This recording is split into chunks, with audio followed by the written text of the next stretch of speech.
નમસ્કાર મિત્રો, હું છું વરુણસિંહ ઠાકુર, વાપી શહેર કોંગ્રેસ પ્રમુખ. તમે જોઈ શકો હું હાલમાં વોર્ડ નંબર 9માં આવેલ નવી નગરી રોડ પર છું. કેટલી બધી સ્ટ્રીટ લાઇટો બંધ હાલતમાં છે. અહીંથી રોજબરોજ મોટા ગરનાલામાંથી કેટલીક મોટી ગાડીઓ પસાર થાય છે અને વર્ષોથી આ લોકોની માંગ છે કે અહીંયા સ્ટ્રીટ લાઇટ ચાલુ જ નથી. આ જોઈ લો, એક લાઇટ ચાલુ છે. જો આ બધી લાઇટો બંધ છે.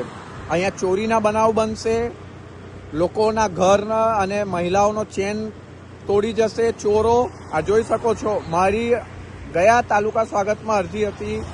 જોઈ લો, બધી સ્ટ્રીટ લાઇટ બંધ છે વર્ષોથી. આ જોઈ લો, આ તમે જોઈ શકો રિંગ રોડ છે, આ વાપી નવી નગરી નામદા રોડ. આ જોઈ લો, આ મહાનગરપાલિકાનો વિકાસ. આ જોઈ શકો છો તમે. શરમ આવી જોઈએ, શરમ. આ જોઈ લો,